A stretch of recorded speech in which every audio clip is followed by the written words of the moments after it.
కేవలం మేము మాత్రమే మాట్లాడితే మీరు చల్లిన బురదని మేము కడుక్కోవడం, మీరు మమ్మల్ని తప్పుగా విమర్శిస్తుంటే మేము ఖండించడం అనే పద్ధతి కాకుండా నిజానిజాలు క్షేత్రస్థాయిలో బాధితులుగా ఇవాళ లబ్ధిదారులుగా ఉన్న రైతులు స్వయంగా మీకు చెప్పారు.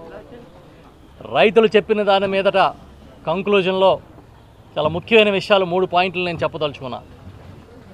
ఒకటి, రైతుల భూములే తాకట్టు పెట్టి కేవీ రావు అనే ఒక వ్యక్తి, ఏ మాత్రం ఆర్థిక స్తోమత లేని వ్యక్తి, ఎస్సీజెడ్ పెడతానని భూసేకరణ చేసి రైతుల భూములు తాకట్టు పెట్టి ఆ తర్వాత రైతులకి డబ్బులు ఇచ్చి వేల కోట్లు సంపాదించారనేది ఇవాళ రైతుల మాటల్లో మీకు అర్థమైంది. చాలా చిత్రం ఏంటంటే, అనుకోకుండా ఇప్పుడే ఒక వార్త వచ్చింది.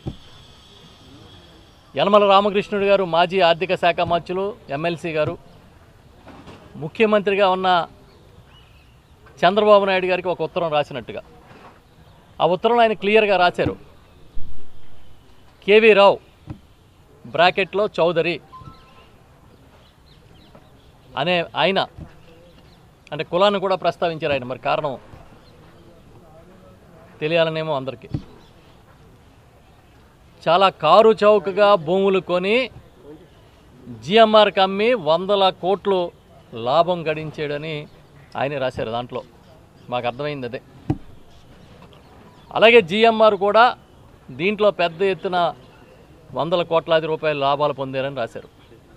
ఇప్పుడు ఆశ్చర్యకరమైన విషయం ఏంటంటే, రైతు పెద్దలు ప్రెస్ మీట్లో మీ ముందే చెప్పారు, బ్యాంక్ ఆఫ్ బరోడా నుంచి కేవీ రావు అనే ఆయన రైతుల పరిహారం ఇవ్వకుండానే భూములు తాకట్టు పెట్టి 100 కోట్లు అప్పు తెచ్చాడని. జిఎంఆర్ సంస్థ బ్యాంక్ ఆఫ్ ఇండియా నుంచి, బ్యాంక్ ఆఫ్ బరోడా కాదు, బ్యాంక్ ఆఫ్ ఇండియా నుంచి, జిఎంఆర్ సంస్థ ఐసిఐసి నుంచి, ఎల్ఐసి నుంచి సుమారు 2000 కోట్ల రూపాయల అప్పు ఇదే భూముల మీద తెచ్చిందని ఇప్పుడే ఆధారాలతో సహా రైతు పెద్దలు, పోరాట కమిటీ పెద్దలు చెప్పారు.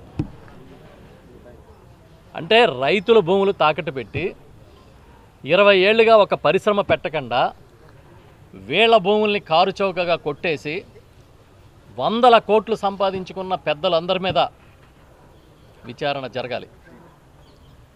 మీరు సిబిఐ విచారణతో పాటు ఈడీ విచారణ కూడా జరగాలి. ఎందుకంటే రైతుల భూములు తాకట్లు పెట్టిన కేవీ రావు కానీ, లేకపోతే ఇంకొక జిఎంఆర్ సంస్థ కానీ, వీళ్ళందరూ బయటికి రావాలి. ఒక పక్క చంద్రబాబు నాయుడు గారు తన గుత్తాధిపత్యంలాగా 1000 ఎకరాలు ఎస్సీజెడ్కి దారాదత్తం చేసి ఆ భూముల్ని రైతులకి వెనక్కి చారిత్రాత్మకంగా ఇచ్చేసిన జగన్మోహన్ రెడ్డి గారిని దోషిగా నిలబెట్టే ప్రయత్నం ఇవాళ చేస్తూ ఉన్నారు. ఇది ముమ్మాటికి మేము ఖండిస్తూ ఉన్నాం.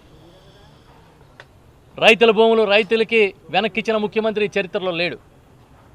అలాంటి ముఖ్యమంత్రిగా ఉన్న జగన్మోహన్ రెడ్డి గారిని ఇవాళ దోషిగా మీరు చూపించే ప్రయత్నం చేస్తూ ఉన్నారు. అందుకే మేము చెప్తున్నాం, 2003 నుంచి ఏదైతే భూసేకరణ మొదలైనప్పటి నుంచి ఈ రోజు వరకు కాకినాడ ఎస్సీజెడ్లో ఏం జరిగింది, ఏ భూములు ఎస్ఐన్ భూములు ఎవరికి కారు చౌకగా ఇచ్చారు, ఆ తర్వాత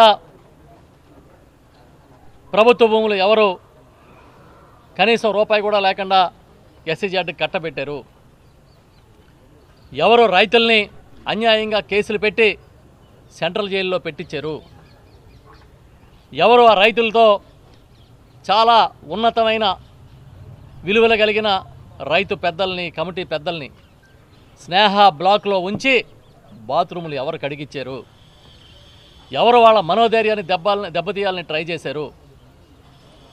పరిశ్రమలు రాకపోయినా ఇది ఎస్సీజెడ్ అని తాను చాలా గొప్పగా తీసుకొచ్చారని చెప్పిన వాళ్ళు గొప్ప, లేకపోతే ఇవాళ ఎస్సీజెడ్ దగ్గర పోర్టు, ఎస్సీజెడ్ దగ్గర కొన్ని కంపెనీలు, ఫార్మా కంపెనీలని తీసుకొచ్చిన ప్రభుత్వం గొప్ప, ఎవరు గొప్ప తేలాలని మేము కోరుకుంటా ఉన్నాం.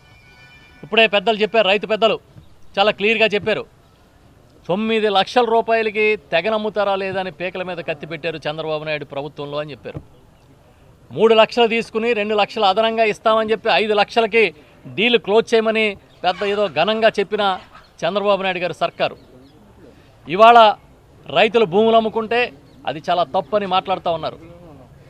వాళ్ళకి మాత్రమే తెలిసిన టెక్నిక్ రాజధాని ఎక్కడ వస్తుందో చెప్పకుండా భూములు ముందే కొనుక్కుని కొట్టేసి తర్వాత రాజధానిని అనౌన్స్ చేసిన టెక్నిక్ చంద్రబాబు నాయుడు గారికి వారి అనుయాయులకి మాత్రమే తెలుస్తుంది, ఇంకెవరికి తెలియదు. మీరు బురద జల్లేసి ప్రజా కోర్టులో మమ్మల్ని అందరినీ తప్పుగా చూపించాలనే ప్రయత్నాన్ని ఖచ్చితంగా ఎండగడతాం.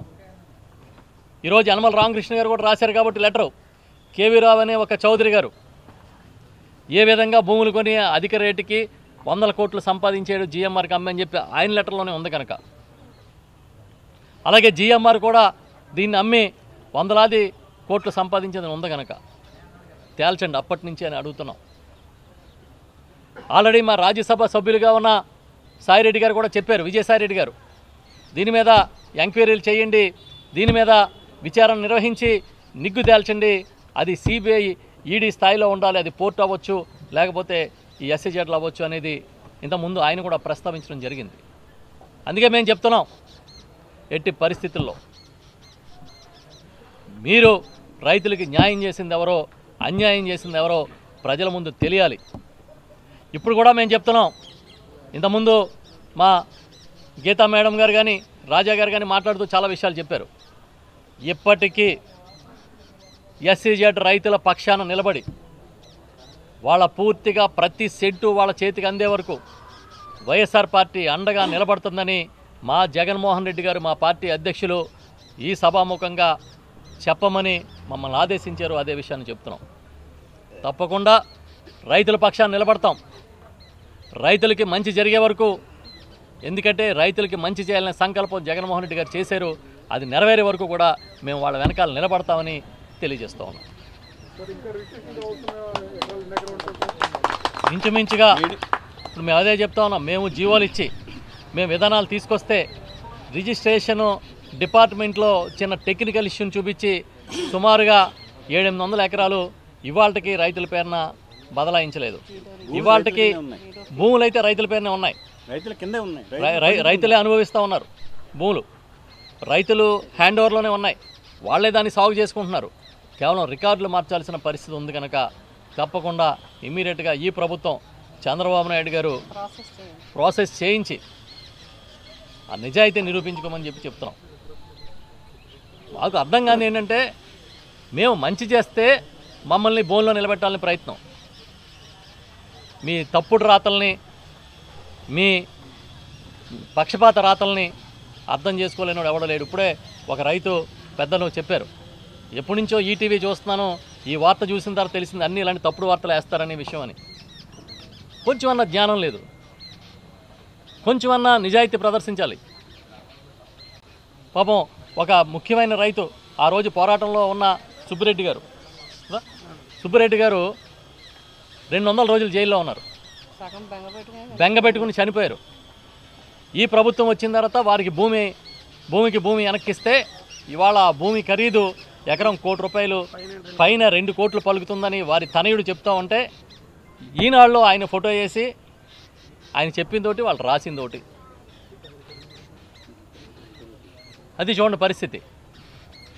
అయ్యా నాకు ఇచ్చిన భూమి ఖరీదు ఎకరం 2 కోట్లు అని ఆయన చెప్తా ఉంటే నేను లబ్ధి పొందానయ్యా జగన్ గారి వల్ల అని చెప్తే మేము పాడైపోయామని రాశారని చెప్పి స్వయంగా రైతే చెప్పారు. మేము చెబితే మీరు రాజకీయం అంటారు, రైతులు చెప్పింది కూడా రాజకీయం అంటే ఇంకా దానికి ఏదన్నా వేరే మార్గం ఉంటే చెప్పండి, ఆ రకంగా కూడా నిరూపిస్తాం. పెద్దలు చెప్తున్నట్టుగా చారిత్రాత్మకమైన తీర్పుని పట్టుకుని, చారిత్రాత్మక నిర్ణయాన్ని పట్టుకుని మీ ఇష్టానుసారంగా మాట్లాడుతూ ఉన్నారు. ఇది మంచి పద్ధతి కాదు, ఇకనైనా మానుకోమని చెప్పి గట్టిగా చెప్తున్నాం.